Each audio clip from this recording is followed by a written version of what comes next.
I believe the first time we talked about Hamlet, we talked about the troubled man, troubled soul, and in a very general way. And the second lecture, we talked about the first scene, the very first scene of the play. We didn't get beyond it. We didn't even finish talking about even the first scene. I don't know that the ghost even got up to the ghost. I think we did, just barely.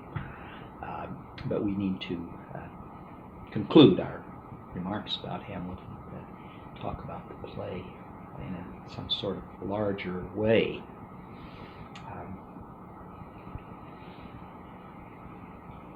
Not sure.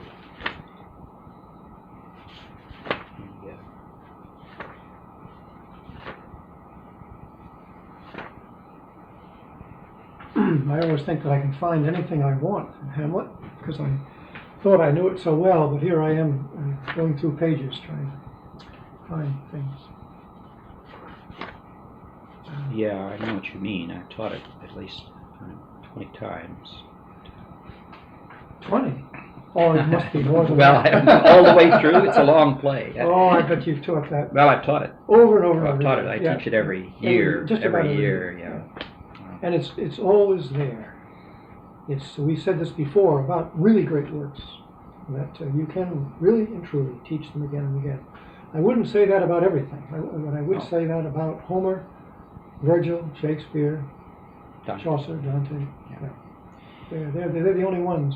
Plato, year after year after year, it's just as if, to coin a phrase, you were reading them for the first time. Yeah, you pick them up and they're just as fresh as they always were. Shakespeare's always just as fresh as always.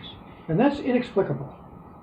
The greatest things always are.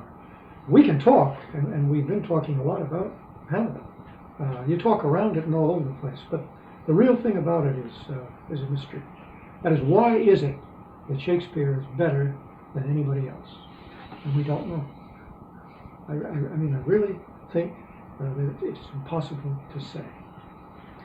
There are other writers who do everything that he does that you can possibly talk about. They have plots and characters and developments, and they do it better than he does in many, many ways. But there is always that mystery that is just astonishing and totally inexplicable. We call it a gift. It's a grace. It's in a lesser word, we use the word talent. Some people have talent, and he has that in extremis. I was looking through Act 1. I think one of the easiest ways to hurry up with Hamlet is to take it by soliloquy. That is, there's a first, a second, and a third, and a fourth soliloquy, and it runs through the acts, doesn't it? Yes. 1, 2, 3, 4. And there isn't any in the fifth act. Yeah. But the first 4 acts all have them. And we haven't used that word before, I don't suppose. I don't know whether we have or not, or perhaps we have.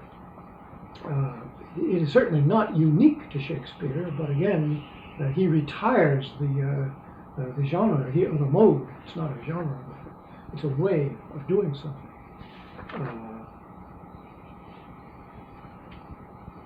A character steps out of the plot, as it were, and talks in his own person. That's why it's called a soliloquy. It's a solo. It corresponds in opera to the solo. It's the same thing. In an opera, the aria. It's the same. Yeah, the aria. The whole plot stops, and somebody tells you about himself. It's a confessional mode, really. It has to do with the inside of the character rather than the outside. A play, all by definition, is an external form. It's out there on the stage, and the audience watches what's going on, so that everything is seen objectively. Everything is seen from the outside, and the soliloquy is a way of getting inside. In a lyric poem, everything is inside. The poet can speak, if he wants to anyway. He can, and speak in his own voice. But a playwright can't do that. So he has this way of making something both objective and subjective. Hamlet is a character in the play, but all of a sudden the play stops and he speaks from the inside. Remember, we did talk about this, but I don't think we used the word soliloquy. We talked about it in the Bible, and we pointed this out about David, that the Psalms give us an insight into the history that we haven't got for anybody else. That is, we love Joseph in Egypt, and there's Abraham and Isaac, and we know all those characters. But with David, we have another view altogether. We see him from the inside.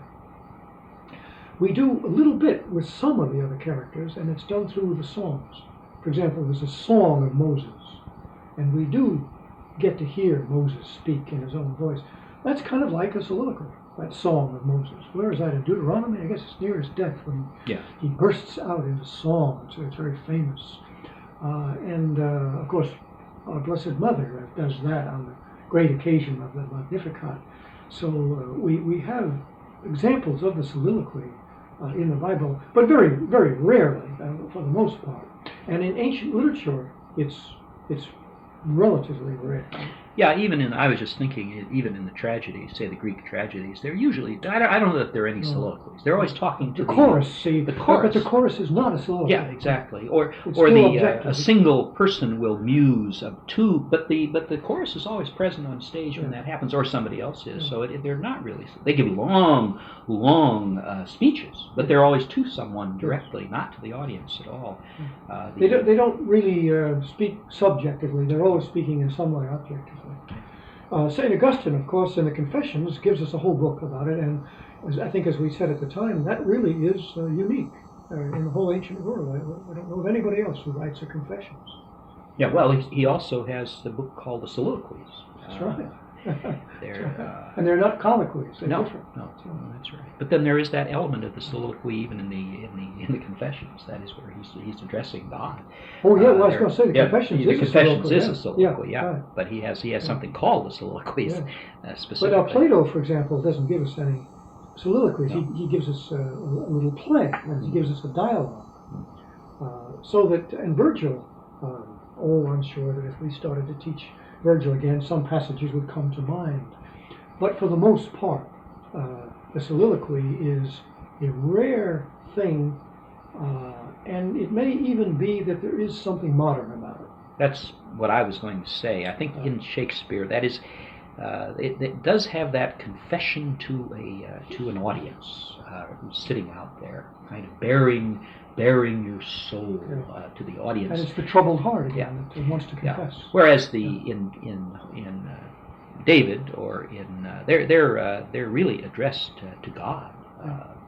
But they're confessional too. They are confessional. Many of them are.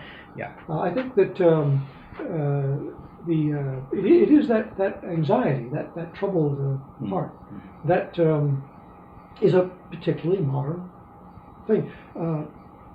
Chaucer doesn't have to do that. He's not a troubled man, and so he doesn't have to burst out into long soliloquies.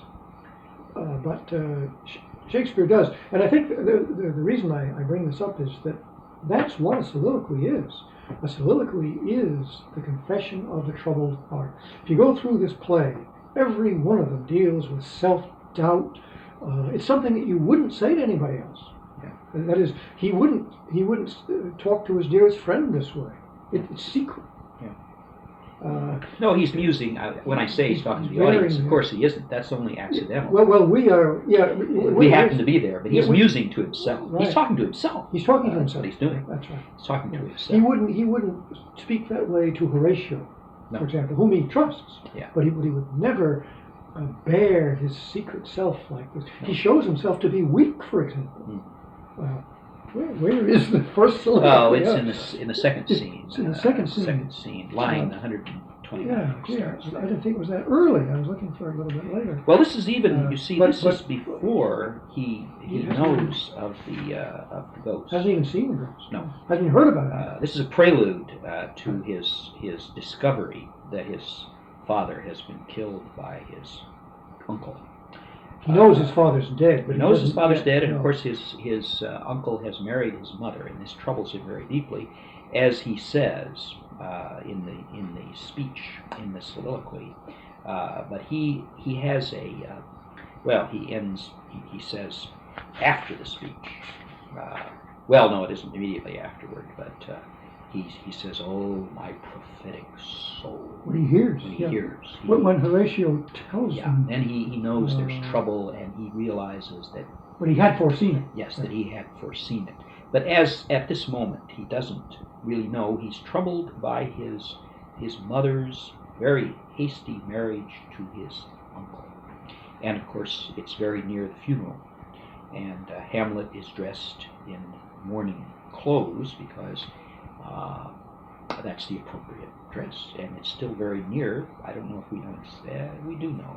It's very, very soon after the He exaggerates. You don't always trust how soon his things, but he says within a month. Within a month. Well, it's Nay, and yet within a month. It's probably not within a month, but it may very well be within 6 months. So, well, that's well. You read that soliloquy. Oh, there he starts. Oh, that's one of his favorite words. Oh, that this too solid flesh would melt, thaw, and resolve itself into a dew. Or that the everlasting had not fixed his canon against self-slaughter. Notice right away the thought of suicide has come to his mind, but he knows. This is a very Catholic play, really. Hamlet is obviously, everyone in this play is obviously a Catholic. They refer to the doctrines and practices of the church all the way through it. It's taken for granted in this play. It's for this reason that often people will say that Shakespeare was a Catholic, because he just takes it for granted. He doesn't make a point of it very often. It's just taken for granted. Or, of course, others besides Catholics would say this, or that the everlasting had not fixed his canon against self-slaughter. Oh, God, how weary, stale, flat, and unprofitable seem to me all the uses of this world. Fie on it, fie, 'tis an unweeded garden that grows to seed. Things rank and gross in nature possess it merely.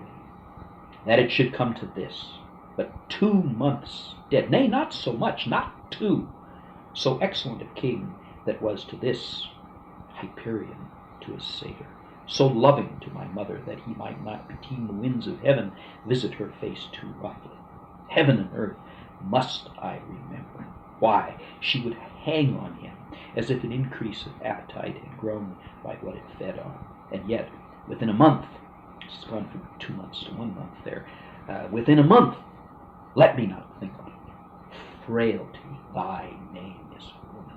A little month, or ere those shoes were old, with which she followed my poor father's body, like Niobe, all tears, why she, even she, oh God, a beast that wants discourse of reason, would have mourned longer, married with my uncle, my father's brother, but no more like my father than I to Hercules. Within a month, ere yet the salt of most unrighteous tears had left the flushing in her galled eyes, she married. Oh, most wicked speed to post with such dexterity to incestuous sheets. It is not, nor it cannot come to good, but break my heart, for I must hold my tongue. And then Horatio comes in. You'll notice Horatio comes in, and Hamlet isn't even looking at him. He's got his back to him. Horatio comes in and says, "Hail to your lordship," and Hamlet turns around and he says, "I'm glad to see you well." He doesn't know who it is. And then he says, "Horatio, or I do forget myself." Suddenly he changes. He's mercurial. Hamlet is. He's very glad really glad to see Horatio, and very welcomes him very, very warmly to Wittenberg. So he's objective again. He's come. Yeah, it comes back. Comes back to himself. Yeah, it comes back to himself. He says, or I do forget my. Well, of course, that's another little joke. Yeah. Horatio is another self. They're that close. They're close friends. Or do I forget myself? He says, Horatio, or I do forget myself. You're my other self. I would never forget you, Horatio. But he's that's that Shakespeare Hamlet goes from one moment to in one sort of mood and attitude, and the next moment to a different one altogether. In an instant. Up and down, in an instant. Yeah. Here he is committing suicide, and that comes back again. Yeah. That is, he thinks about that all through the play. As a matter of fact, as Socrates said that all philosophy is a meditation on death, we might say that all modern literature is a meditation on suicide. That, of course, has become a specifically modernistic theme. Jean-Paul Sartre makes it the substance, really, of this whole philosophy. And Albert Camus. And Camus and the whole existentialist movement. But that's just a late commentary on Hamlet. That's all Sartre and Camus are. They're late commentators on Hamlet. Well, the whole of the modern world is in this play. The word that came to my mind that I was going to mention is anguish. Trouble is perhaps too soft a word to describe Hamlet. He is anguished, and anguish is a particular modern emotion. I remember many years ago, 35, maybe 40 years ago, I was in Japan as a soldier, and I met a German philosopher there teaching at the University of Kyoto. And he was secretary in Germany to Wundt, one of the last of the great 19th century philosophers, really. And I took, of course, my first course in philosophy from this German, and he was a marvelous man. But I can remember him talking about angst. Sounds. He says, "Oh, changes everything when you put it in when German." You put it into German, yes. He said that. Oh, yeah. He said you have to understand that there isn't any English word to convey the German meaning of angst. It's not just fear. It's a different thing altogether. And he's absolutely right. But something almost supernatural about it, isn't there? I mean, the fact that this is connected with a ghost brings that out. The angst has about it a haunt. Yeah. It's like being haunted. Yeah. A fear which makes the back of the hair stand on. It means, of course, anxiety is just from the Latin angusta or angustia, which just means narrow, a narrow place. But it is that feeling of being trapped in some sort of dead end, in some sort of narrow place. You can't get out of it. The world of the 20th century that people talk about often as being so large is actually very small, and that people very often suffer from this. I'm sure that psychiatrists have commented on this endlessly. That is anxiety. Well, that's the word that's the term that what's his name used? The Age of Anxiety. Whose phrase? Auden. That's Auden's phrase for our times. The Age of Anxiety. Well, that's certainly true. But it goes back farther than our age. Our age starts with Hamlet, and you see him filled with that dread. Again, this is, some people say, well, I'm not quite sure I understand why he's so upset. I mean, it's true, his mother has married his uncle, who's obviously a man that Hamlet despises, especially when he compares him to his father. And his mother has done this very hastily, which certainly is unseemly, we would say, very unseemly. But we don't know, and Hamlet doesn't know about the murder yet. He doesn't know that his mother has committed adultery with Claudius, as she surely has. He's just full of suspicion. He has a kind of prophetic feeling of what is to come. Or what is behind all of this thing. But he doesn't really know what it is. As I say, I think one of the questions that's always raised about Hamlet is, well, why is he so terribly disturbed by this? Because he doesn't. The objective events don't prescribe suicide. No. Why is he thinking about such extreme measures? Because he knows something. He knows more. something more than. And not only does Hamlet know it, but everybody knows it. The play, not only is Hamlet haunted by this anxiety, but everybody in the play is haunted by it. Yeah, well, you see, we were saying last time, we were talking about these sentries who are outsiders. They don't know anything about what's going on at all. And they're very jittery and very nervous and worried. There's something rotten in Denmark, as somebody says. Who is that? Hamlet himself says. Says that later. Yeah. That's true about the whole modern world. Yeah, we all feel this way. There's something deeply wrong, and we don't quite know what it is. That's what anxiety is. It's a fear of see, Chaucer didn't see that at unknown all. evil. Chaucer thought there were a lot of things wrong, but he didn't think that everything was wrong. Chaucer goes through the world with a superb confidence. Christ died for our sins. Sure, everything's terrible. In fact, Chaucer ridicules how terrible everything is, but he's not haunted by it. No, he simply repeats, the attitude that the world is vain, full of vanity. Man is sinful, always has been, always will be. But how would you measure a line like this one against Chaucer? How weary, stale, flat, and unprofitable seem to me all the uses of this world.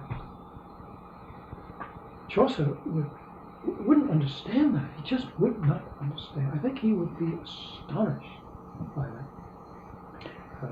We often say of the Canterbury Tales that every character in the world is on that pilgrimage. That is, sundry folk, he says, and pilgrims were they all. Something of sundry, not a troop or I've forgotten the word he uses for it, a flock, but the word is sundry, meaning of every different kind, of all varieties. All assorted varieties. Yeah. There used to be little shops in the old days called sundry, and you could go in there and buy just about any little thing. But Hamlet is not on that pilgrimage. That is, there's one character you do not meet, and I think it's because he didn't exist. I think he's a I hate to use an awful mechanistic word, but maybe we have to. He's a product of his age. And of course the first thing that Chaucer would say is, well, ages don't have products. People make the age doesn't make the people. Descartes and Shakespeare were contemporaries. That radical doubt about everything is what was introduced into the world. And nobody knows where that came from. We tend to blame it on Descartes. We say, well, all the fault of Descartes. Well, where did he get it? There was something in the air. It's you find it all over the place in the Renaissance. Different people who didn't know each other and hadn't, you can't prove it by them reading each other, by influence. It's much, much deeper than that.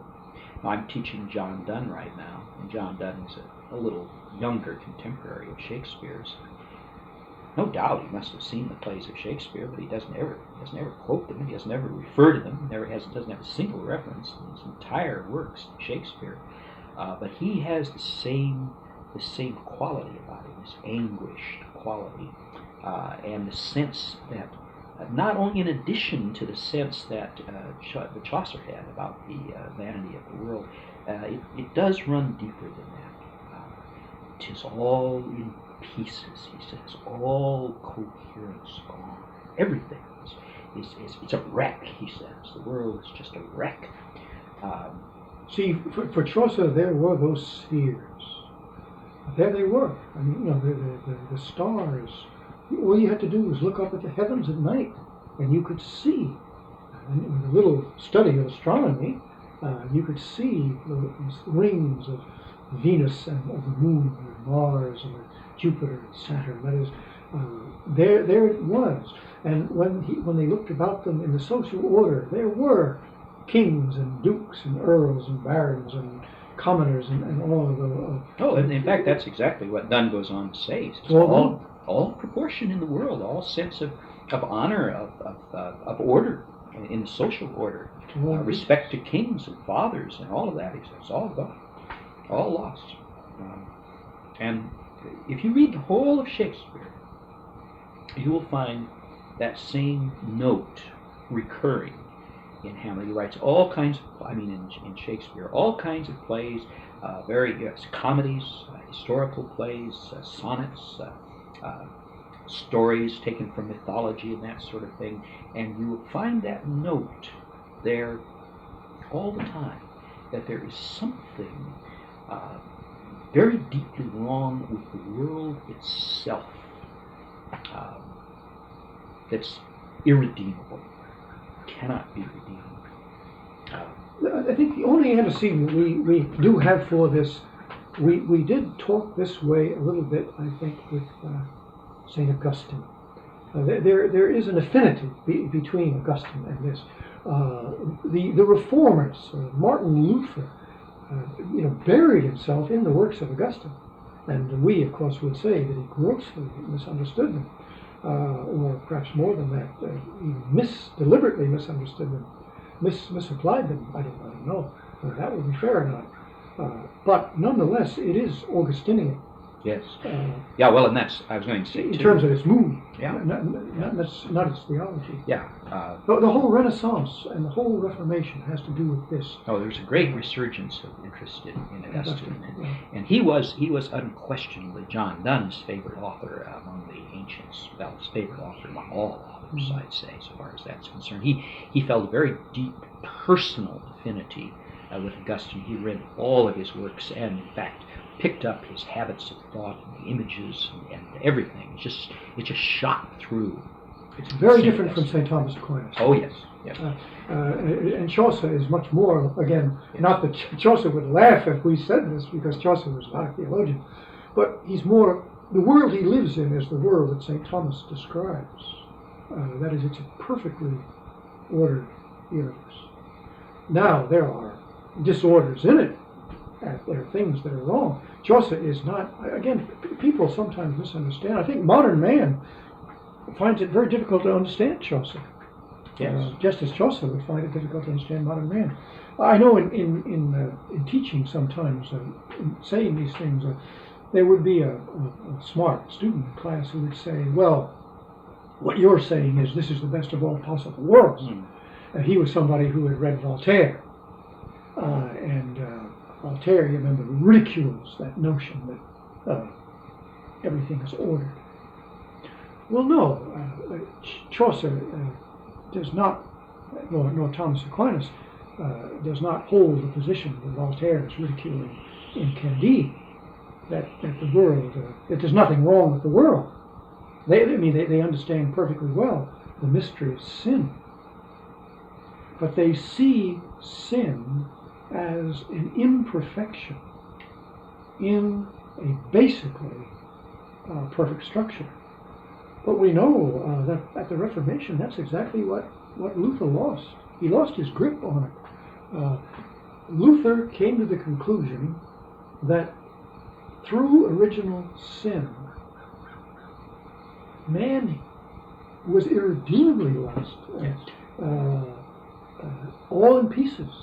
His nature was destroyed. And the grace is simply a cover. Our sins are covered. But that the nature of man is utterly corrupt and remains so even under the sheet of grace, which is totally opposed to the Catholic view. Then it was made even worse by Calvin. Calvin takes the matter even further. The later reformers are even more extreme in that idea about the effect of sin on human nature. It's nature itself that is corrupt. the metaphor that was used before was, men talked about fallen man, and they talked about fallen nature, and then they talked about wounded nature. That was the other phrase that used, that man had a wounded nature, not disabled completely, but there was a wound there that persisted. There's grace available to heal that wound, but it is nevertheless human nature is wounded. That's not at all what it is corrupt. With Calvin, you get depraved. Depraved, yes, depraved. You begin to get more extreme interpretations of the Lutheran view. Now, you had just said that everybody in this play is Catholic, and that's certainly true. That is, they are practicing the Catholic religion. The sensibility has changed. Yeah, sensibility has changed. That is, there is a radical doubt in Hamlet, which is certainly different from the medieval Catholic, at any rate, if we use that distinction. Well, you get the same anguished quality in Catholics as well as Protestants. Well, from now on, From now on, it isn't confined to Protestants at all. It's the basis of the new Catholic theology, such as Pascal, for example. This is a century later. Pascal confronts the universe as being chaos. The abyss, he calls it. He's terrified, as he says. They talk about anxiety. It's exaggerated to the point of madness. That great, famous, the most famous passage in Pascal is the one where he looks out at the heavens and he's terrified by the empty spaces, he says, of the universe. He's been exposed to the modern astronomy, for one thing, and that's one of the. They all have done. That's what Dunn is specifically talking about. There's those comforting that comforting order of the planets. Isn't that passage the one you were quoting? Isn't that the one about the new science? The new philosophy. Calls all things in doubt. Puts all in doubt. Yeah. That's how it starts. New philosophy puts all in doubt. And everyone had suffered that derangement of the stars themselves. That is, they were told that all of that order is not the way it appeared to be. That really that is not the order of the world, and that the world is not ordered at all as it had been conceived of as being ordered. And so Pascal is terrified, he says, by those empty spaces between the universe is a vast emptiness to Pascal, with little specks of lifeless bodies drifting about in it. It is a terrifying vision. Terrifying vision. Isn't that a marvelous thing that the heavens that had been always taken as the highest mode of reassurance. Yeah. Now they've become terror. Yeah. The very thing. When people were afraid once upon a time, they looked up and they were reassured by the stars. Oh, my life isn't a mess. A character in Chaucer would say. Yeah. Well, Dante does say specifically. He's down there in hell, and he looks up and he sees the stars. Well, Pascal looks up and sees the stars, and he's more terrified by the stars than he is by anything else. Now, that's just marvelous. And he doesn't even see the stars. What he sees are there's empty spaces between them. That's right. Terrifying. It's vacancy. It's a nothingness. The abyss. There's a kind of the abyss. That's one of his favorite words. Yeah. The abîme. Yeah. And it's in modern literature. That abyss is just everywhere. Baudelaire's poetry is all about the abyss, and then it becomes the nothing, the néant, and that's Sartre's being and nothing. And nothing prevails. Existence turns out to be some sort of accident in a world which is essentially nothing. Nothing. You get that word used over and over again. Ernest Hemingway has a famous short story of the man sitting in the Spanish cafe, a clean, well-lighted place. I get mad at Hemingway. He's been overdone by Americans. He's been put up as a great writer, and he certainly is not a great writer. but he's pretty good. That story is it's only a few pages long. Yeah, that's where he's at his best. That's best, in those little stories. And really, the whole thing is in the title. It's about a man who comes to a cafe every night at a certain hour because he likes a clean, well-lighted place. That's the whole meaning of the story, because by implication, the universe is dirty and dark and hopeless. And that's the story where he says the prayer.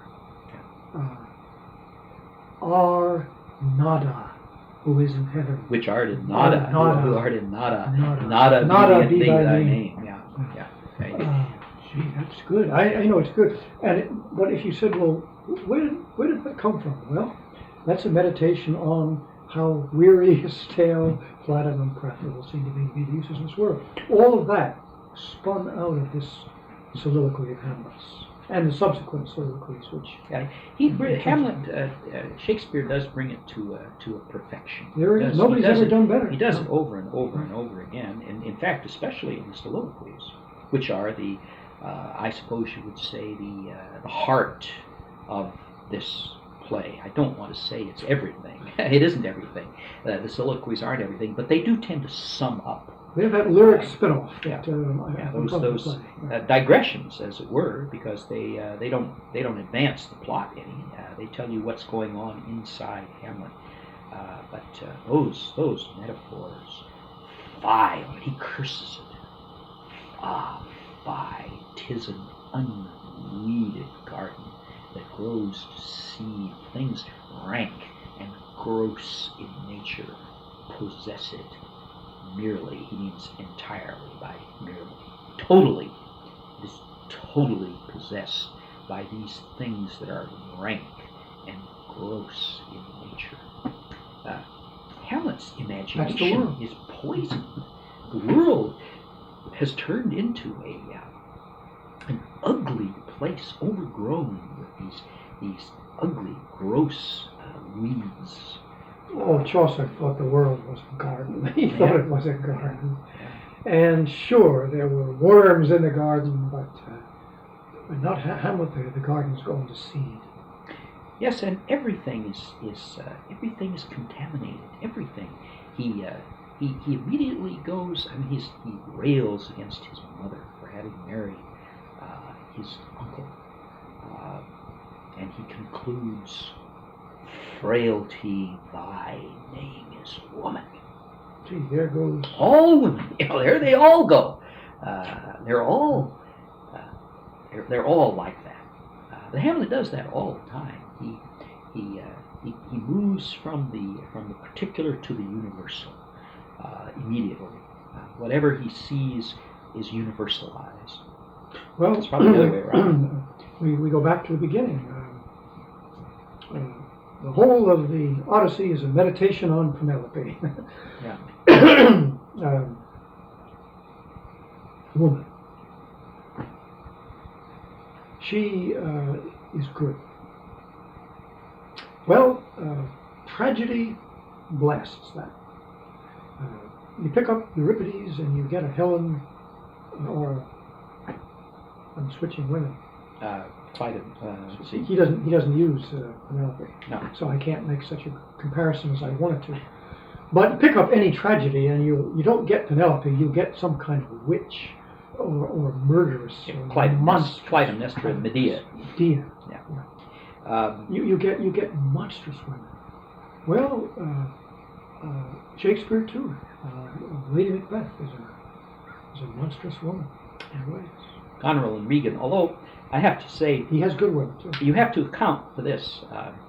I gave a doctoral examination last week to a young man. I was on the committee, and the question that I asked him, I was supposed to examine him on Shakespeare, and I gave him this question. I said, John Ruskin says that in Hamlet or in Shakespeare there are no heroes, only heroines. What do you think of that? Mm-hmm. Well, he responded very well, very well. He immediately thought of King Lear. He said, well, Cordelia is a perfect woman. I mean, there's nothing wrong with Cordelia at all. He took, not heroic in the sense of being in some way a model, an ideal, not necessarily masculine. No, not masculine, not in the sense of being an Amazon or anything, but that's what Ruskin meant. Mm-hmm. And he went on, he used, I didn't give him the example, but he goes on to talk about Cordelia, and he talks about Ophelia, for example. Ophelia is an innocent bystander in this play. Ophelia is crushed, utterly crushed and destroyed in this play by everybody. She is a figure of sheer, she evinces enormous pity because she is an innocent. And you do find those people all over again, you take Romeo and Juliet again. Juliet is absolutely admirable. Romeo is all sorts of very foolish, impetuous things. He's going to kill himself. He decides he's going to kill himself. When he can't have things his way, he threatens. He pulls out a knife. There's a kind of wisdom in Shakespeare's girls. Yes, girls. They're women. pretty young girls, Yes. And yet they have a wisdom. It's the same in the comedies. People like Rosalind. I mean, she's just dazzling. Or Portia in The Merchant of Venice. She just much dazzling. wiser than the men. They're superior creatures. But of course, so often in the tragedies, they don't have a chance. They just don't have a chance. Or Desdemona, for example. I mean, now Ruskin says, well, Othello is as close to being a hero as you have. But look what he does. But look what he does. He's the noblest of them all. But look what he does. He strangles Desdemona, who is as pure a woman as you will ever find, and as marvelous a woman. It's just shattering that's so. It's interesting. I mean, Shakespeare's men are, some of these men that we mentioned are heroic men. Hamlet. Yes, well, he's a noble, very noble. Macbeth. Yes. Up until the moment of his change. But they're destroyed. Yeah. They're destroyed. Yeah. No, nobility isn't enough. It won't get you through.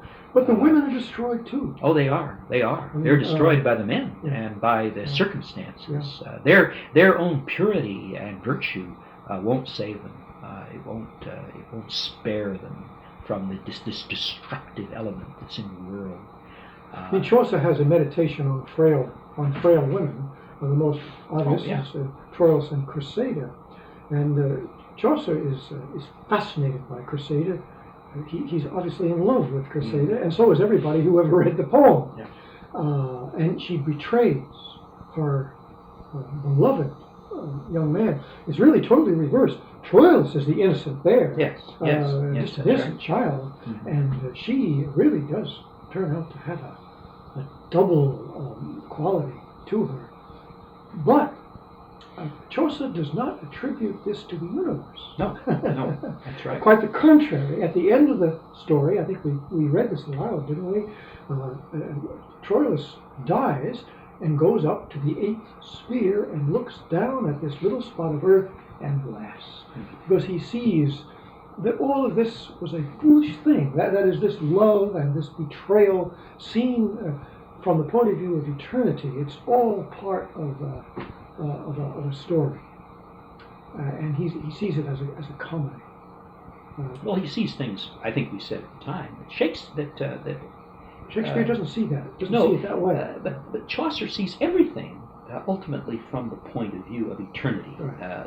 They say subspecies, species aeternitatis, under the aspect of eternity. But Shakespeare's lost his grip on it. He doesn't see that. He lost his grip on it.